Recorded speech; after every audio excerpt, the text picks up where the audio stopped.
Hello everyone and welcome to the channel. I'm Emmanuel, I'm an airline pilot, and today we are going to do the very first flight with the Embraer 175 from Flightsim Studios. I have to be fair though, it is the very second flight. I did do a single flight before this video, so it is not a very first impression. Now, my copy has been paid for by the community. Especially I would like to thank the user Green Ranger, who under my previous videos on the topic offered to gift me a copy so that I do these videos. There have been no conditions whatsoever involved in this, so this is a community sponsored copy, and there have been no prerequisites and no statements of what the final content should look like. So thank you very much, Green Ranger, for sponsoring this copy. And from here on, let's go right into the video. As I told you in my earlier videos, I am going to do the video based on the expectations raised by the product page. So now that the product is released, let's have a look into what they actually say. Up here, the very first thing we are met with is a big red banner. This product is an early access release. It is flying, but far away from finished. Many features are still in development and will be included in later free updates. So, down here they right away point to the roadmap and to the Flightsim Studio product page. Now, what does early access mean? That is the same thing we covered in earlier videos, so I'm not going to go into that. The product page starts by giving us an overview of the real aircraft, but let's have a look into the really interesting figures down here. Flight dynamics. Performance and limits to real-world data and configured by real-world pilots. Sounds. Custom sound pack specifically done for this product, immersive cockpit feeling typical for E-jets, based on real-world recordings. System simulation. Now that is something that I'm not going to touch in this video because I have a separate live stream upcoming with a real-world Embraer captain who is going to guide us through the systems of the aircraft, so I will not touch on these in this video. Flight management system, detailed replica of Load 27 MCDU, and MSFS-based lateral route management, and so on. Auto flight system, custom system including the following modes only. So note there is no VNAV adverses down here. From there on we have instruments and the typical stuff that we are aware of, and once again the page closes by pointing us once again to the missing features. So if we have a quick last look over the final pages on the day of release, what they advertise now. Basically, what they do say, at this early access phase there will still be bugs and missing features, but you will already be able to do full flights and enjoy the products. So that is what I'm going to base this video on. That is what I'm expecting for this video. Basically, that means I'm not expecting a lot. I am expecting that we are going to encounter bugs, and however, I do expect that we will be able to fly the Embraer from A to B, well, with the issues mentioned on the product page. The first time we load the aircraft in the simulator, actually every time we load the aircraft in the simulator, we are met with this screen up here, and this basically says known major issues, no custom airnav VNAV, quirky autopilot, medium frame rates. Would have been nice to have that on the product page, but let's take it from here. So, we're going to close this, and we are right in the aircraft. Now, I'm going to fly this aircraft based on the manuals that the developer has published, so we can find those in the online documentation, and basically in there we have the normal procedures tab, which I am going to follow. Let's have a quick look into that. So, we have the checklist, including all the switches and everything we have to do. And then we have the procedure guide, which is going to be the thing that I largely base this video on. Okay, so that is how we are going to fly this aircraft, using all the information available from the developer on this video. And once again, I do point to the fact that I will have a separate live stream with the real-life Embraer captain, who is going to give us a lot of useful insights into this product. Alright, so we're standing at the gates here in Portland, and we are going to fly the SkyWest, aka Alaska livery E175 from Portland to Seattle. Now, as always, we have done our flight planning using Sim Toolkit Pro, And if we have a quick look into what we are about to do, then this is our operational flight plan. We have weights in pounds, so pounds, not kilos.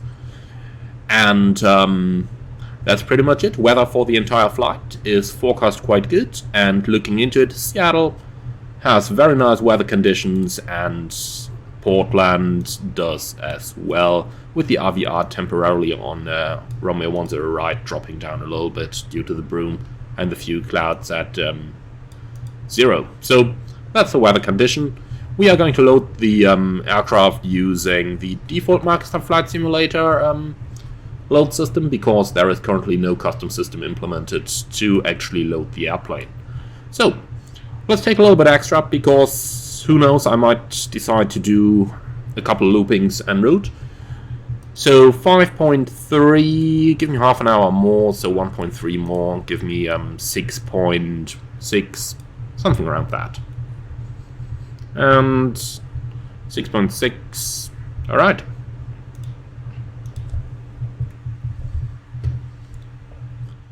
So, we're gonna power the aircraft up first, before we actually start loading it, because then we'll have the EFB available to monitor what we're loading.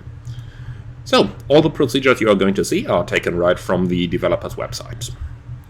Batteries on, GPU avail on and in use, APU on, then start, nav light on, logo light, it's daylight, we don't need it, and emergency lights armed, and with that the aircraft is powered. Okay, so in the EFB only a single page works, that is the ground page, and we are not able to enter anything over here, but we are able to monitor. And we can move the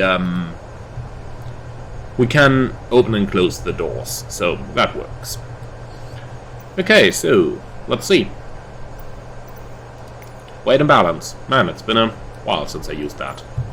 Okay, we said we need 6.6 roundabout, so let's try load that up.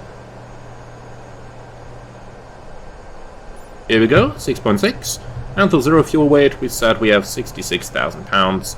So I'm just increasing this until the zero fuel weight on the EFB tells me we have 66,000 pounds.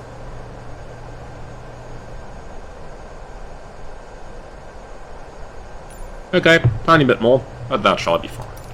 Okay, that's our plane loaded up, and this is all that we can do on this aircraft. So that is all the EFB offers. So from here, unfortunately the procedure guide straight away goes into pushback from the power-up, so there is no real pre-flight procedure mentioned here. And it does tell us to load the FMC through the default Flight Simulator world map, but I'm not going to do that, so I will load it up myself. Okay, so unfortunately we don't have a tutorial for this, but there are some great tutorials online. I'm going to link one in the video description below, which is pretty much done in the style of my own videos. So I guess we start right over here on the nav item page. So date is correct, time is correct, and the database is current. From here we go to the route page, departing Portland, and we'll go to Seattle. Takes a little while to load, it seems, but here we go. So, then, departure, runway, 10 left, and we'll use the Portland to departure. Apply, which is basically a radar vector departure. So then we have Bravo, Tango, Golf. And from there on, we take our arrival. Let's start with the runway. We're going to land on 16 right, ILS. From Papa Alpha Echo, we'll fly the Hawk 7 arrival from Bravo, Tango, Golf. Apply that. And this is pretty much our arrival. Okay.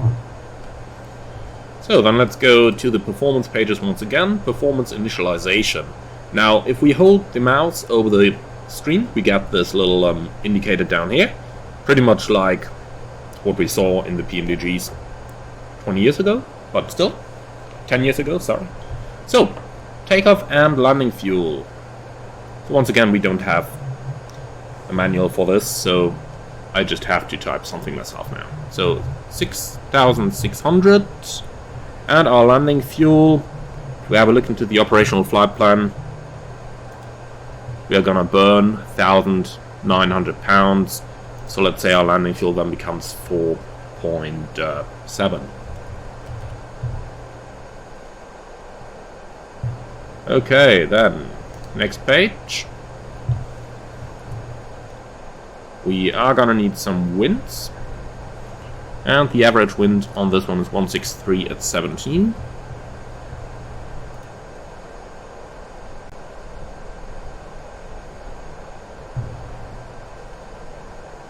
Zero fuel weight, we said we have 66,300, giving us a gross weight of 72.8, which roughly matches. Okay, next page. Can't change anything in here, it's all grayed out.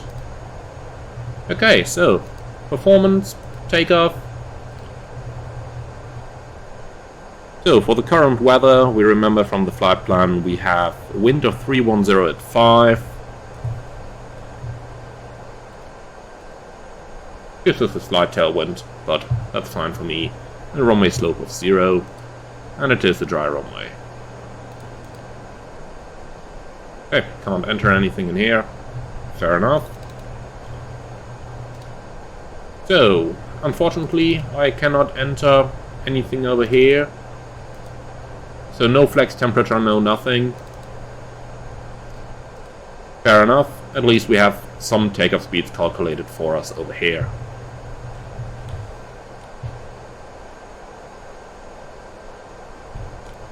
So that's pretty much all we can do. What is quite nice is that down here in the checklist holder we do have a checklist available, so we can actually take everything we need to do from here. But the same checklist is available in the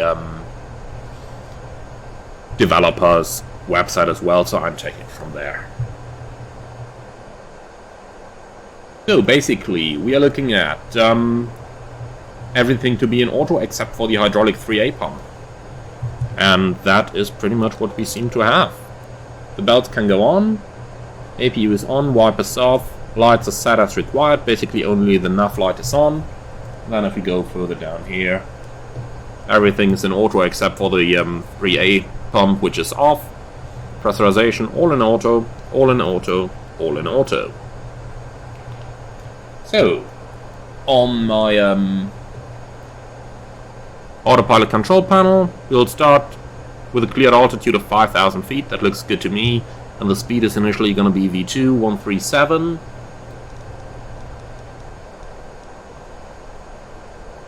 Which is set. Okay, let's quickly review all the system pages.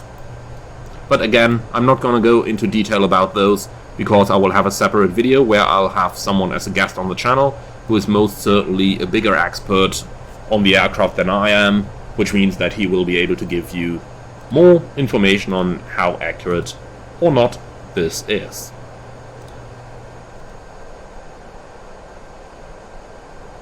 Most important thing here for me right now is to check there's nothing showing amber, but since they do not simulate failures, I guess there is nothing we potentially could see here at all.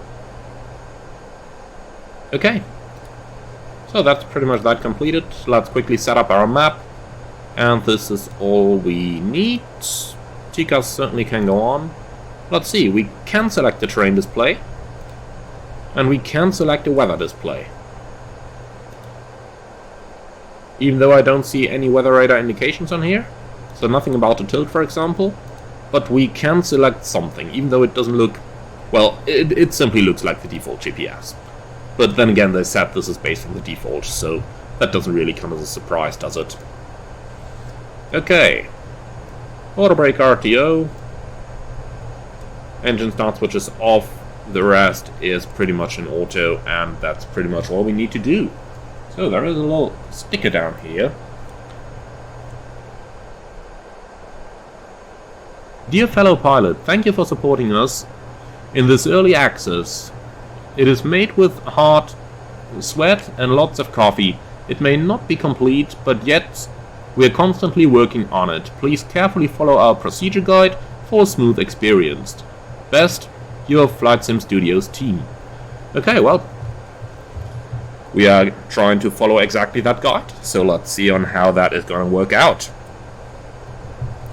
Alright, with this we are pretty much done with the entire preparation procedure that we had seen. Just setting my altimeter, and for some reason that removes my altitude indication, but here it is again. Okay, so with that I would say we are pretty much ready to go. Let's get our GSX and let's get them ready for our pushback.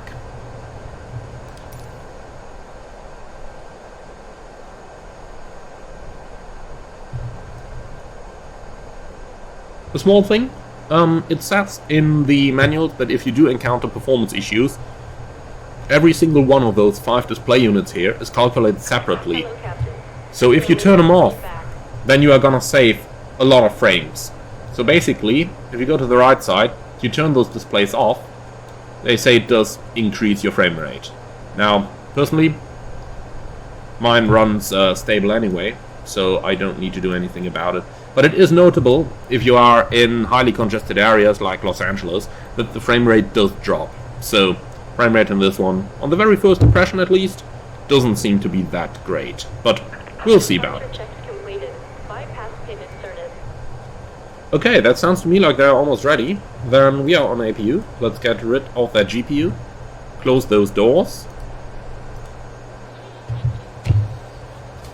Then, before start checks, pre-flight checks complete, fuel quantity checked, MCDU set, crew oxygen checked, altimeter set and cross-checked. Flight instruments set, passenger signs on, takeoff briefing complete, we'll just assume that complete.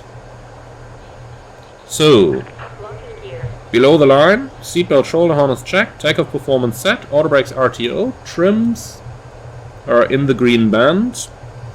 So set and centered, doors, windows closed, beacon on, transponder,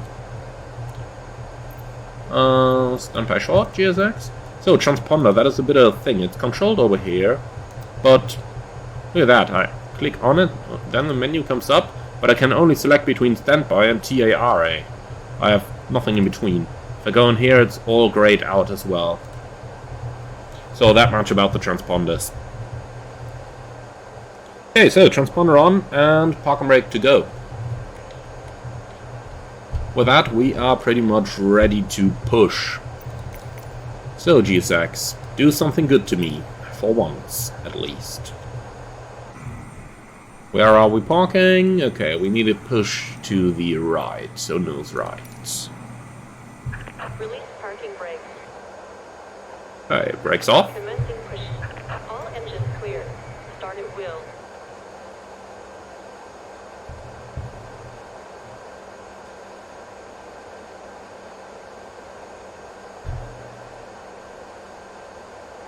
Okay, so according to the procedure guide,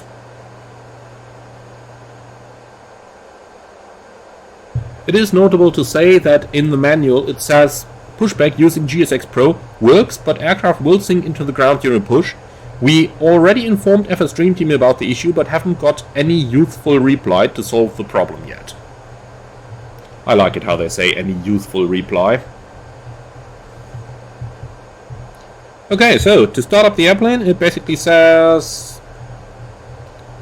fasten seatbelts on, beacon on, and then engine starter button. So, engine starter. Let's go ahead. Start.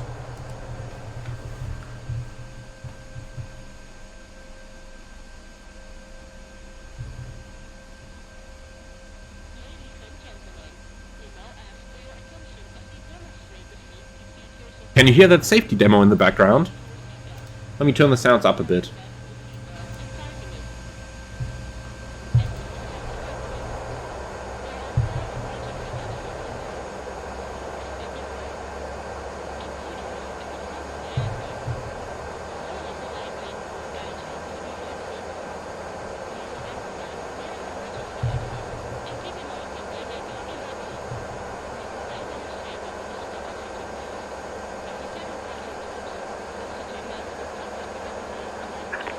parking brake. Unfit to ground. We have a good engine start. You can disconnect.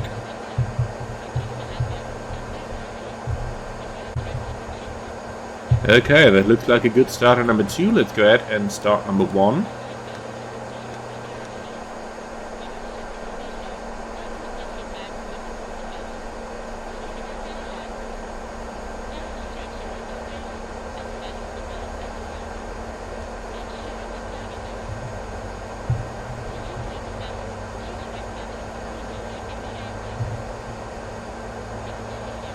Unlocking here.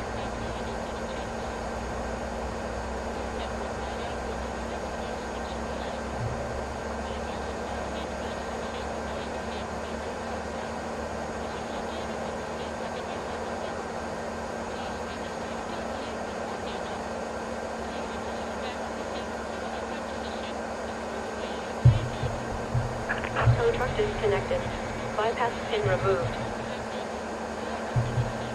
Left is clear. Right is clear. Okay, that looks like 2 good engine starts to me. Then, after startup procedure, APU off, hydraulic electric 3A pump on, taxi light on, flaps. Okay, we said we are doing the flaps 2 takeoff. The flaps 2 set. And that is the after startup procedure complete. Then, for the taxi, they say in the manual, the E-jet tends to start rolling on idle thrust when releasing parking brake. Increased weight will reduce that effect. In order to allow thermal stabilization of the engine, operate them at or near idle for at least 2 minutes before selecting high thrust settings. Taxi time at or near idle can be included in the warm-up period. Single engine taxi is allowed. Okay. So. Then we're clear left. We're clear right. Brake released. Let's go. Keeping the engines in idle for now, trying to see if the airplane is going to start rolling. But that thing is dead on the ground. Okay. Then let's increase thrust manually a bit. And now it's taxiing. Okay. So the runway is pretty close by. Simply straight at.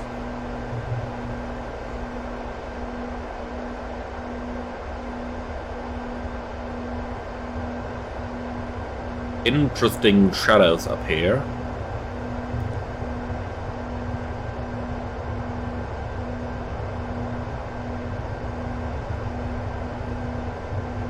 Okay, now my frame rates get a little bit laggy. Let's turn those displays off. And, well, absolutely no change to the frame rate. Okay, so we can see from the windsock that we are going to do a takeoff with a slight bit of tailwind, but that is acceptable for me. We're talking only about 5 knots up here. So, in order to save a little bit of taxi time, that is acceptable for me.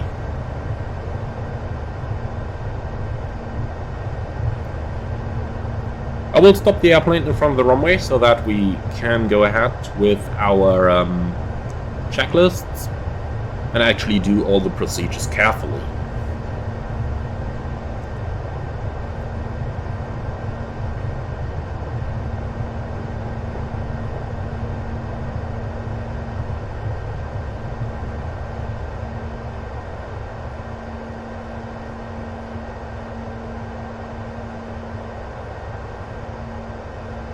Alright, let's enter this little holding bay up here in case anybody wants to pass by. So, before takeoff config button must be pressed to check aircraft configuration.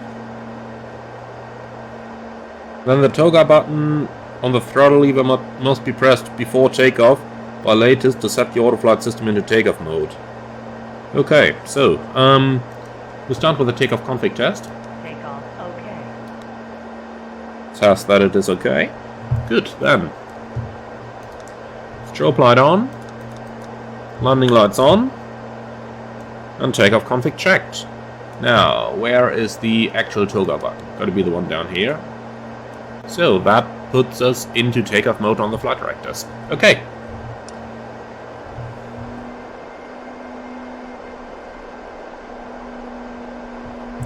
And since we saw no change in the frame rate, let's put those displays up again, otherwise the plane just looks a little bit, you know.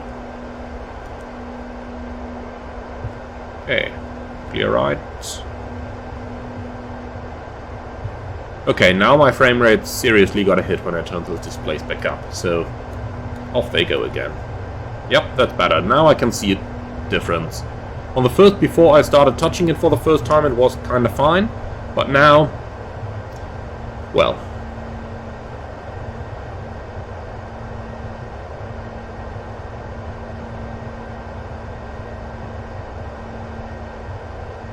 Okay, we're ready to go, and here's what the manual says.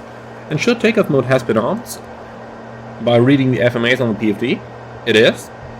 Auto throttle by pressing the corresponding button in the glare shield. So, auto throttle is armed. We can see takeoff armed down here as well.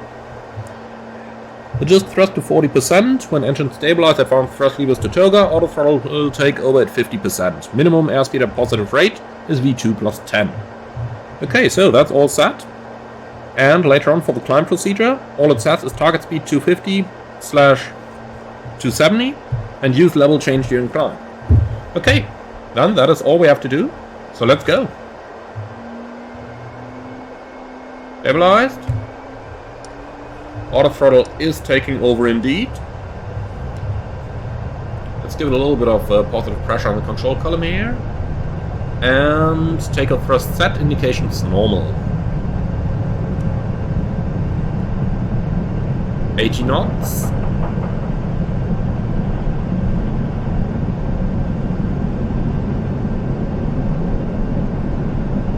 V1, rotate.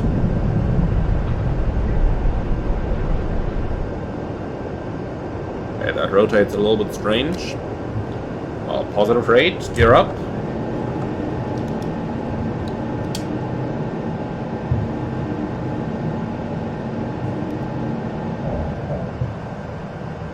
Okay, let's go into heading select on the present heading. Minimum autopilot user engagement height is 400, so autopilot on. Okay, it would be lovely to know at which speeds to retract the flaps, but unfortunately that information is not given anywhere, so let's just go ahead and start accelerating. 220 should be good, I believe, and flaps 1. And flaps up. Okay, accelerate all the way 250 knots.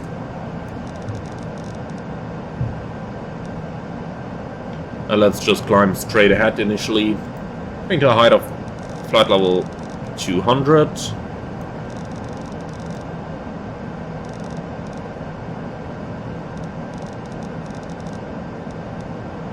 So guys, it is very important that you actually press that toga button, because on my first flight I didn't, and when I did not press the toga button, basically every time I pressed the level change button, it just went into altitude hold. So be sure to follow those procedures from the developer very, very carefully. Okay, so let's do a left turn then and start making our way towards Battleground VOR.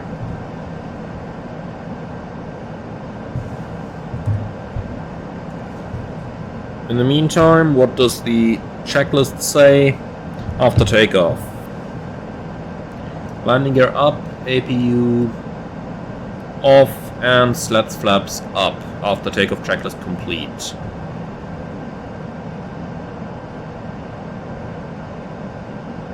Frame rates really aren't that great right now.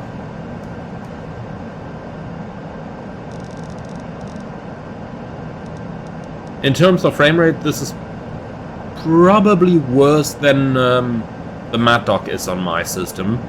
And the Mad Dog is worse than the Phoenix, so that just gives you an idea. I do see micro stutters, quite some of them.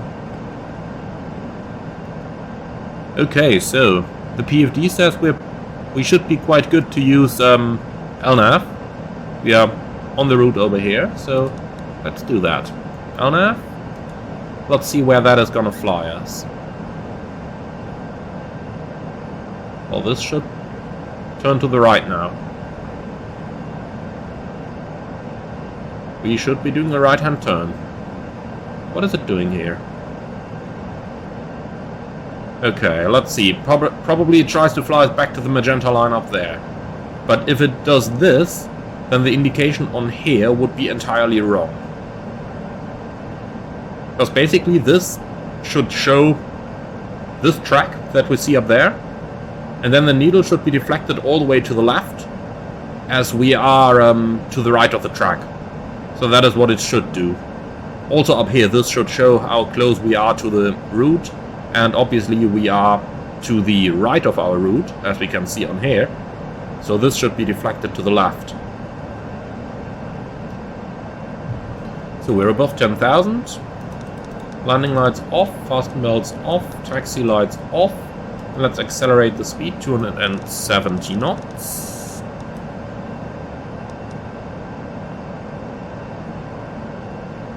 Okay, so indeed it looks like LNAV tries to fly us right back onto this. In other words, the indication we get down here is useless. Because this is entirely incorrect.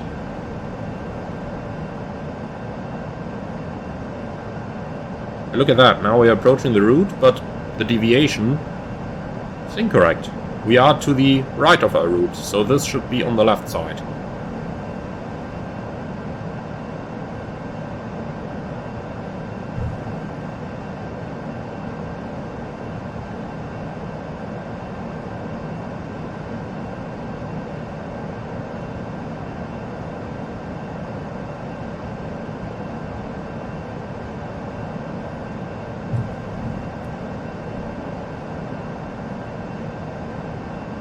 So let's see how that is going to perform.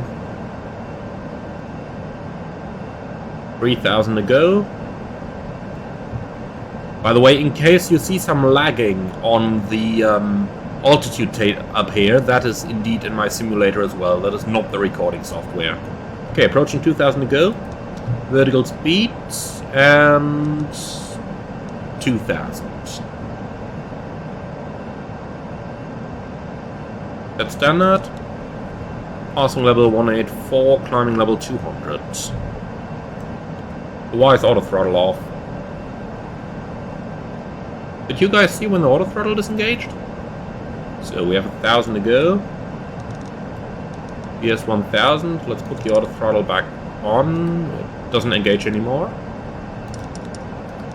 Oh, now it engages. Okay. Let's see how that's going to perform.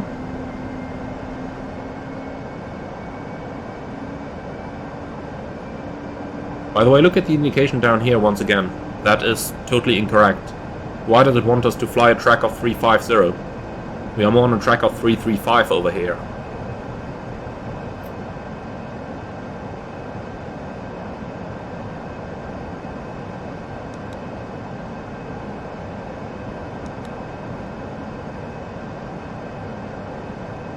Now the auto throttle flies too slow. But we are approaching level of altitudes. Slowly but steadily.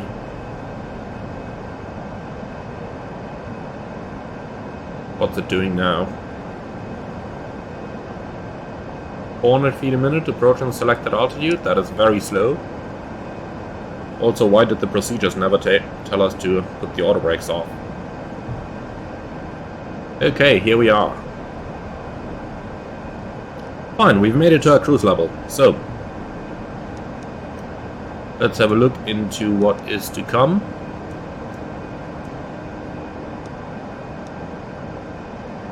As we're getting pretty close to our destination, this is a very short flight. But okay, we've made it into the air. 7 minutes to cruise level, flight level 200. Now that may or may not be realistic, I don't know. Real Embraer pilot is going to tell us in the live stream.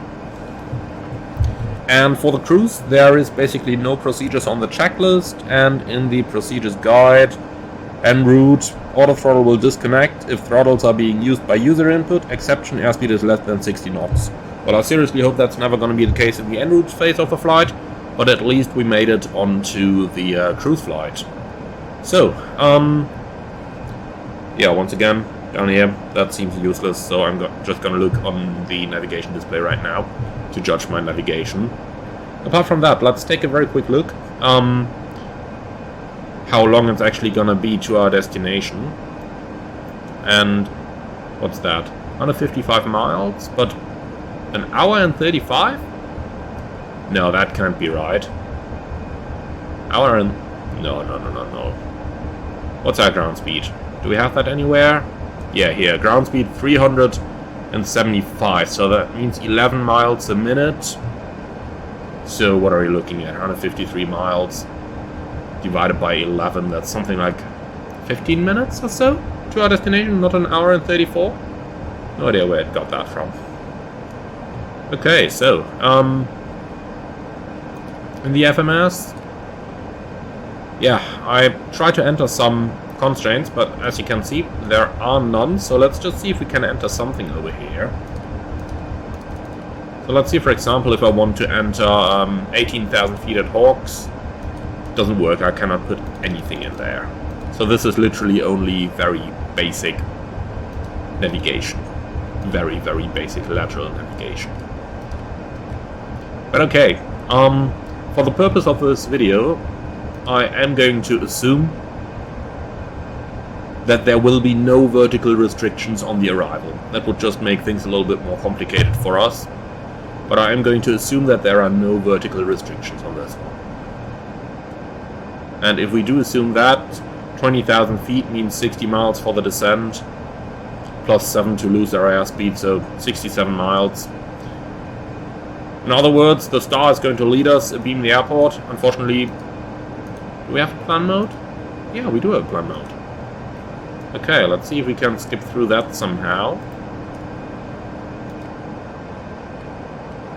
No, we can't. Can we pull that somehow? No, okay. So that plan mode is basically not implemented as far as I can see. It only gives you this 360-degree view. Can we do anything over here? Waypoint centered. Okay.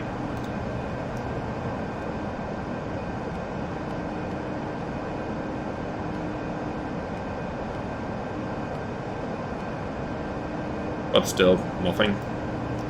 Anyway, doesn't matter. Let's not get focused on this. So we need 20 miles from the moment we pass the beam the field, because we'll fly around it and then land like this. 20 miles to pass that. So 47 miles prior to the field, we need to start our descent. In other words, with a map set to a decent range. This is a 50-mile range right now. Basically, when our destination comes in sight up here, we are going to start our descent. Okay, then we need to do some approach preparations, because apparently this airplane does nothing for us. At least not in terms of automation, like the real one would auto-tune your frequencies, but this one doesn't even have auto-tune simulated. So let's get up our charts and do a little bit of approach planning. So I'm going to fly the ILS approach to runway 16 right, we said. And for that we need a frequency of 110.75. Radio 110.75. And on the other side as well, 110.75. For the missed approach, Seattle VOR 116.8 in the standby and 116.8 in the other standby. Okay, minimum 615. How do we set that? Well, there is a button on the MCP, okay. Up here, minimums, barrow. I'm looking for 650.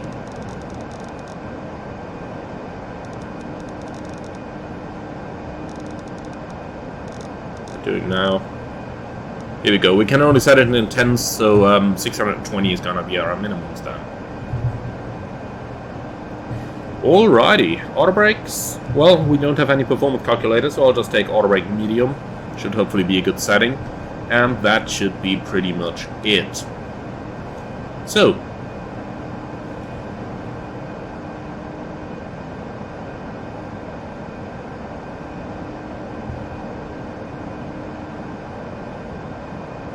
as far as I can see, that is about everything we have to do. Now let me show you a few things on directs. So we basically can't fly any direct with this, but what we can do is to change the active lag. So for example, if I want to go to Pikers, then I could put Pikers on top, like this. But it's basically still trying to fly us to the waypoint before that. Like here to hikes. Sorry, not to hikes, but it's taking the last waypoint that we have overflown. And then draws a line from that last waypoint towards Pikers. And now you can see it's turning towards that line and not directly to Pikers. See that? So not very good. Let's prevent it from doing so. Come on. Heading select, please. Thank you.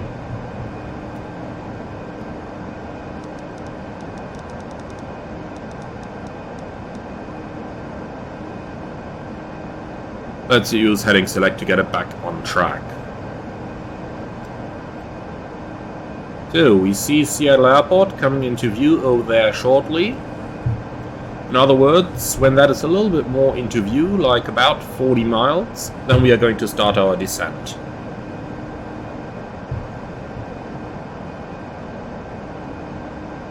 For the descent, they do recommend, or Flightsim Studios does recommend, to use FPA mode in a 3-degree descent. So we're going to calculate that.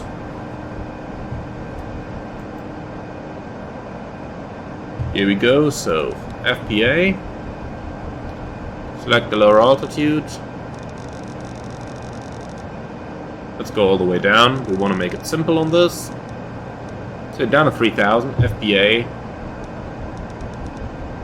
Now how can I tell this to go descending? Would be nice to have guide on that, but let's try that again. FPA, and I would like to descend. No, doesn't look like it. Can we by any means get this thing to descend? Ah, we can. Okay, so I'm using it to set that little line on the PFD up there. Minus 2.8, so let's go minus 3. There we go, minus 3, and now it's following the 3-degree descent. Okay. Easy mathematic to cross-check what it's doing. We're doing 380 knots over ground, so that multiplied by 5 should give us roughly the vertical speed we should be expecting. And yeah, make it 400 times 5 is 2,000 feet a minute, 300 times 5 is 1,500, so we're looking at something in between. Doing 1,400 now, that seems to be a little bit too little. But if you guys want to cross-check, just do 374 times 5. That should be our vertical speed at a 3-degree descent path. Okay, we're pretty much close to our LNAV once again, so let's put that thing back in the nav mode. Probably gonna start a right-hand turn to get us back on track. Yep, it does.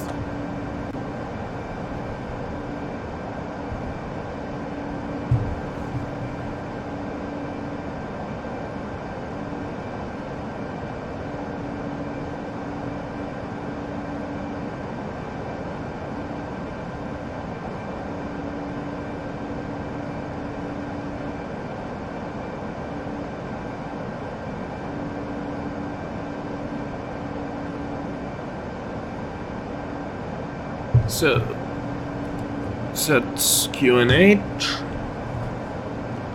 passing 17.5, now descending 3000, no flag stump by set.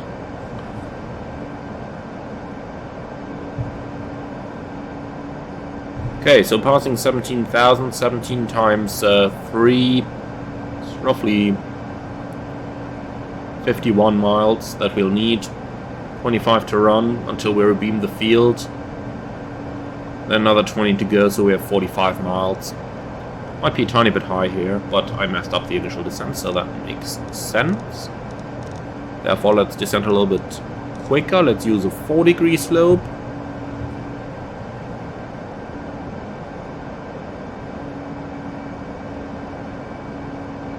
But do note how much thrust we need in the descent here. I wonder if that is realistic. It would really surprise me, because that would mean the airplane would have a huge drag model.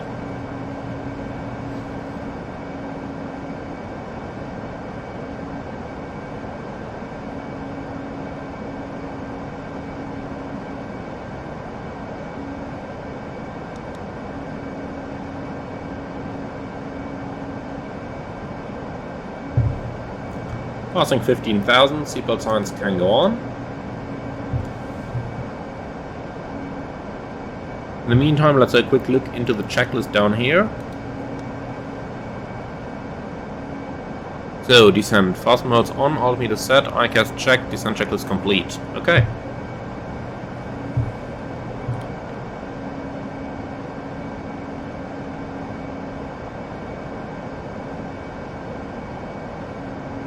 Down there is our airport.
Okay, should pass at about 10,000 and be in the airfield. Tiny bit lower, actually. This looks quite good to me in terms of our altitude. Let's see how well the airspeed is going to reduce in this. P250, engines to idle. And the speed still reduces at 2,000 feet a minute radar descent.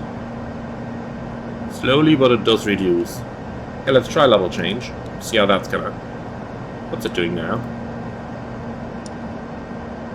Why did it go into altitude mode? I wanted level change. Level change. Okay, it doesn't. It just goes in altitude hold. Maybe if we reset the altimeter? No. Okay, so we cannot use level change in the descent, it seems. It just goes in altitude hold and holds the current altitude. So, let's try that FPA mode once again. Okay, we can use that to get our airplane descending. But level change doesn't seem to work. Let me just try that once again. Let's get to a little lower altitudes.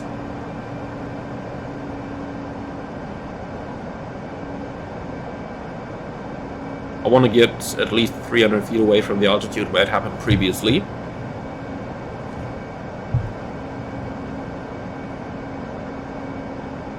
Okay, here we are. So let's try level change again. No, altitude. That's the same it did on my earlier flight. Okay, well, then let's use vertical speed. Let's see. 2,000 feet a minute. Can it do that? Let's go present heading to continue on the downwind track.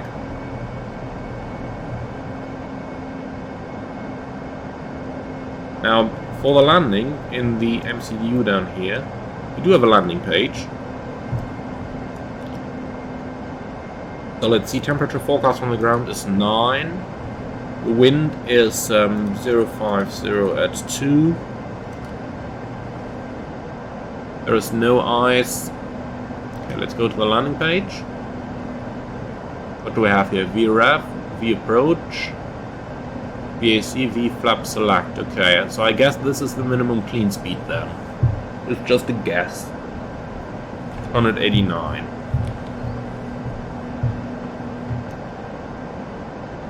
Let's try and slow the airplane down to that. 189 knots.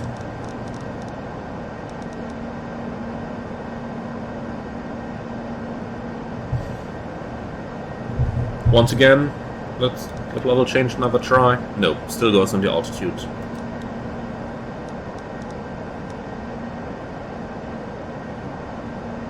Okay.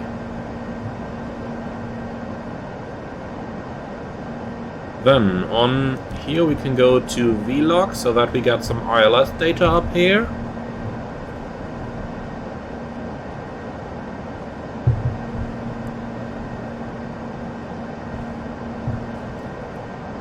Still need to set our courses. I wonder if the real airplane does that automatically. I would kinda expect so. So 164.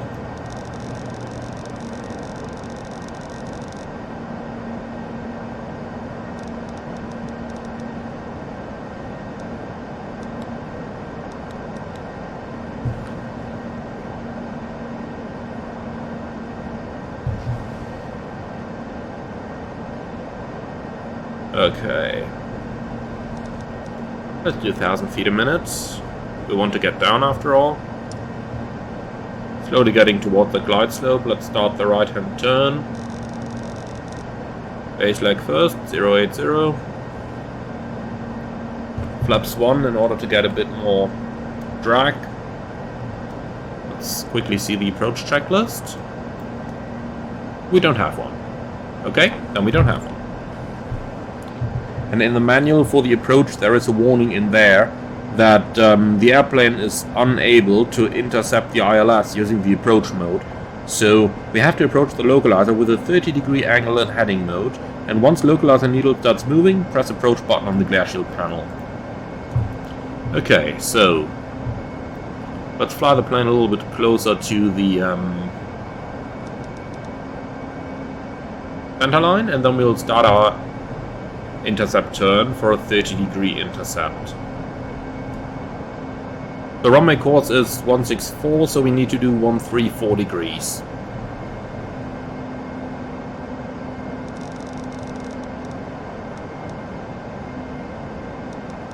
Let's do exactly 30, exactly as the developer says. We'll start speed reduction. Again, let's do 170, something like that. Okay, I'm going to wait until we are wings level, then I will arm the nav mode to intercept.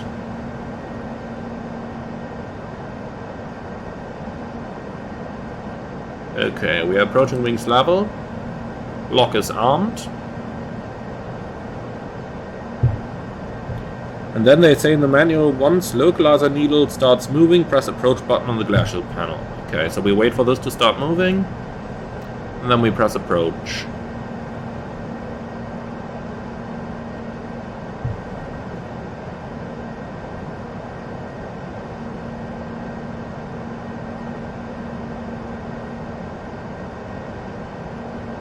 Do note the cabin differential pressure up here. That is definitely not normal.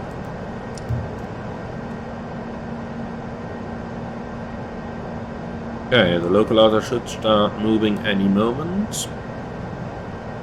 Localizer alive, approach armed.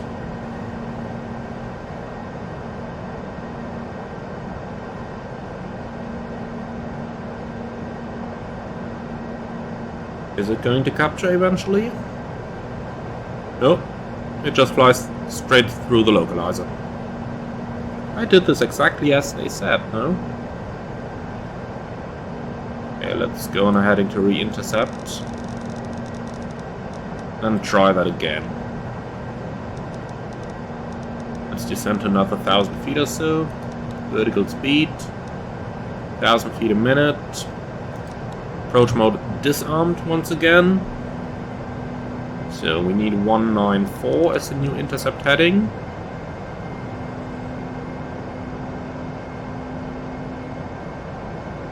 And here we are. Nav is armed. Needle alive. Approach armed.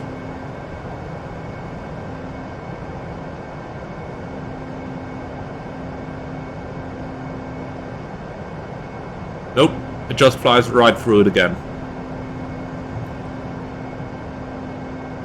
Okay, well in that case, autopilot off, auto throttle off.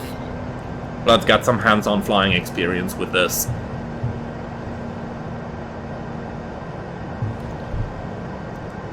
So, missed approach.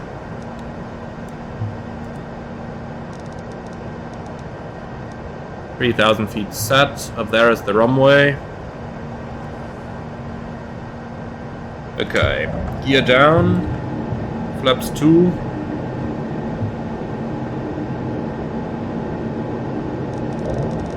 So what did they say? Approach speed 128.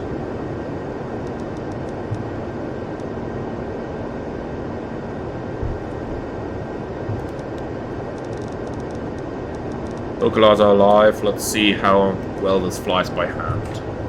Flaps 3. I don't know about any speed extension schedule here, but I'm just gonna do it when we're slightly above the amber band.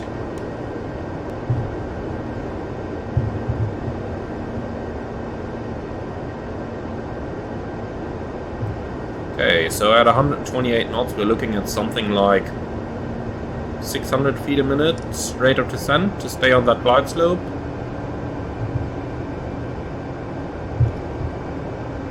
Oops. Very responsive on the ailerons. Like, I'm only doing minimal input, as you can see. And it looks to me like that yaw damper is not really implemented yet, because you can see the airplane moving around, wiggling around.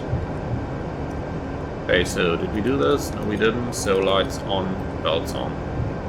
Landing checklist.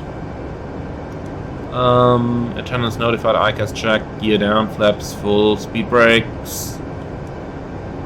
Well, they say speed brakes armed, right? I'll just use manual speed brakes. Not sure how to arm them right now. And auto brakes armed. Landing calculations complete. Okay, wow, this thing is really... It bangs really quick. I wonder if that is realistic. But we are going to find out.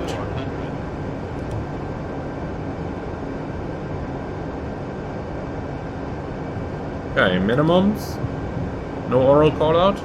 Nope, doesn't look like it.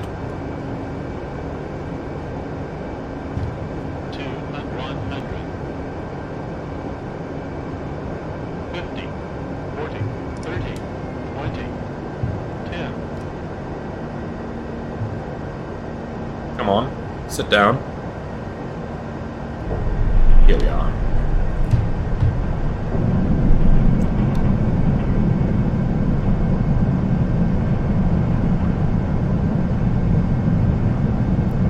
So 80 knots, manual brakes. Let's take that exit. I could have gone to the next one, but I wanted to see what this aircraft can do. Okay. Can you hear that announcement in the background?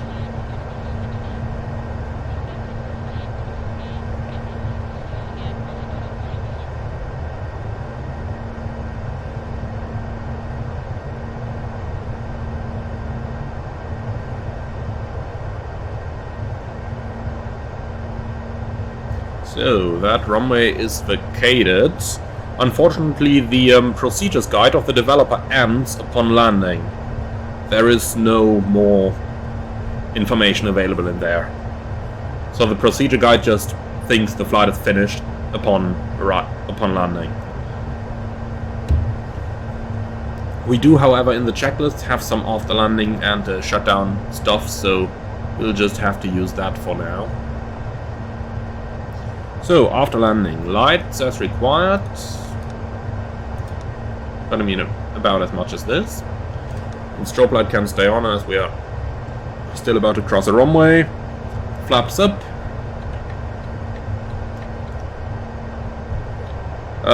Trim 4 units up, they say. Wow, we're at 10 units there. That's a lot of trim.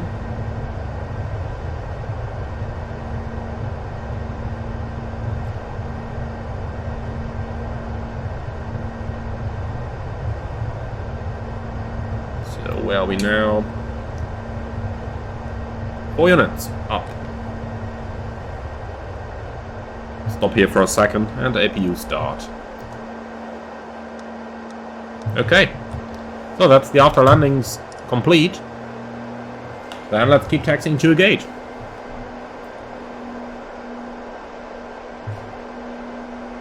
I'll just take the next best there is, so I'll just go straight out right now.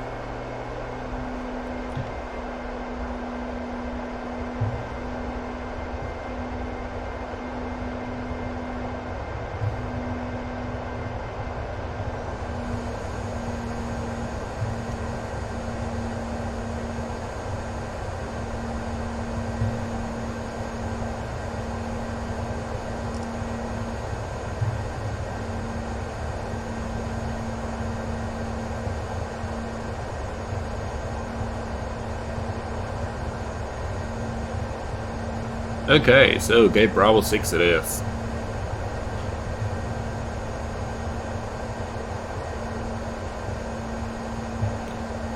And here we are. Excuse my bad taxi habits. Parking brake set, strobe light still certainly needs to go off. Taxi lights off, APU is available. Okay. So, shutdown checklist only says transponder, truck brakes, engines, and hydraulic pump. Okay, we can do that. So, transponder standby, brake set, engines. Come on. Hang off. Let's see that.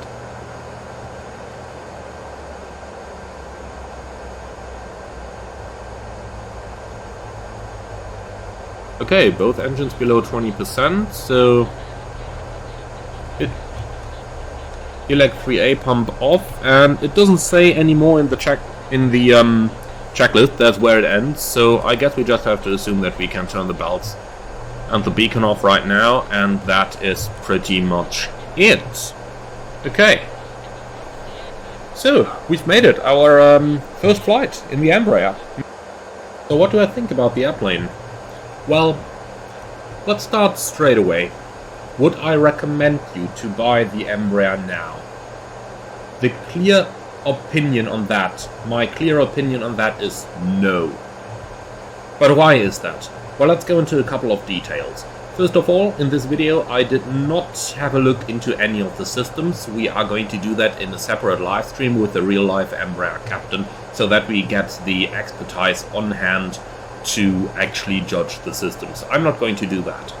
However, we did fly the airplane according to the normal procedures, and it was, well, a very, very mixed experience.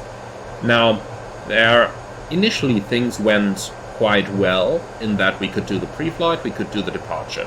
But on the departure, problems started. First of all, I have the feeling the autoflight system is not only the default Microsoft Flight Simulator autoflight system, but it is actually worse than the default system. Now, I've recently been using the default system in a couple of aircraft, and to me, the autoflight system as we have it in here feels pretty much the same like the autoflight system MSFS came with on its initial release. It feels like even the fixes that Microsoft has done in the meantime are still missing. Now, going ahead in this product, basically, after our departure, we straight away couldn't use LNAV because it was not possible to enter a direct. Then the HSI was showing us an incorrect indication, so all the nav information that we should have seen on the panel down here were incorrect, and we had to rely on the navigation display. The navigation display, however, was not able to give us any proper estimated time of arrival for Seattle, And of course we did not have any constraints or anything whatsoever. Now, all that we had was the default Microsoft navigation system from A to B, and once we were on the route, the airplane did follow it. However, we simply lacked any ability to manipulate that route, for example for shortcuts and so on.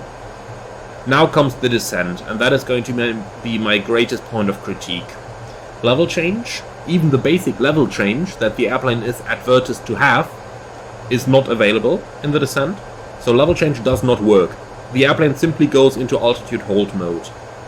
By the way, in case you are interested, on the previous flight I did, when I forgot to press the toga button prior to takeoff, also on the climb, level change would just go into altitude hold. So you need to follow that checklist literally to the latest word, and if you leave it in any way, then unexpected things will happen.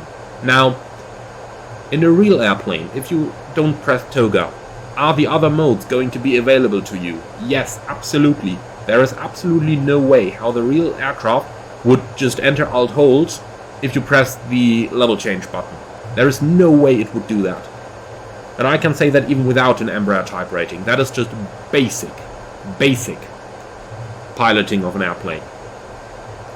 Now, in the descent then, we couldn't capture the ILS. It just went straight through it 2 times. But even though I followed the procedures from the developer to the letter, and all of that in my opinion just goes to show that this airplane, in my opinion, is an early alpha version. Calling this an early access really is overstating things. This is an early alpha version that you would normally hand to developers so that they can continue developing on it. Is it anywhere near what I would expect an early access to be? As in, can we follow the developer's statement like doing a normal flight from A to B? Well, certainly not a normal flight. We can somewhat do a flight from A to B if we really only follow the FMS guidance, lateral guidance, that is not vertical. So let's say we don't have a route with a vector lag in there, but we need an SID, then we can't rely on even basic aspects of the airplane that are currently implemented, like for example down here the HSI for our navigation. And that is really basic. Now, the developers say themselves that they are going to improve on this product. At this moment, we don't have any references from Flightsim Studios on what they are capable of doing and what they are not capable of doing. So all we have is their promises. And keep in mind, our trust to the developers has been hurt a little bit by their initial PR. They did apologize and everything, which is good and well, and we do give them a chance with this video, with the following video, with the real-life captain, and we'll have a look into the airplane. However, at this moment, if I need to make a recommendation, then in my opinion, you should not buy this airplane yet, but wait and see. Maybe come back in 3 months' time, and if it's not good by then, come back in 6 months' time. Then you will have an idea of what this developer is capable of doing. At this moment, in my opinion, the developer is in a position where he needs to deliver on his promises right now. Because right now, all we have is a very, very basic aircraft that is pretty much a good looking default Microsoft Flight Simulator aircraft with a slightly changed user interface. But that's what it is, in terms of what we found out flying the plane. Now, if that is what you're looking for, a default level aircraft with very good visuals, then go and get it right now. However, if you have any desires above that, like I tend to say the majority of you guys watching my channel probably have, then I would recommend you not to get this now, because it is not even low fidelity, it is no fidelity. You do it 100% by the checklist, it gets you from A to B. And note the checklist says that you can only descend in FPA mode. Not even in level change, so you can't even just do an idle path descent. So if you do it 100% by the script, it gets you from A to B. But there is no room whatsoever for deviating from the script. And with that, I would say at this moment, don't get this aircraft, but wait. Give the developer a chance to improve on their promises and to improve on their aircraft. And my recommendation, come back in 6 months and have a look at what this product evolved into, and then you can probably consider if you want to get it or not. But the state it is in right now, wait and see. That is my personal opinion. Now I hope that you have enjoyed this video. If you did, then do let me know in the comments below what you think of it. I'm very much looking forward to read what you guys are going to say, and I'm going to check out right now. Thank you very much for watching, and I'm looking forward to see you all again very soon.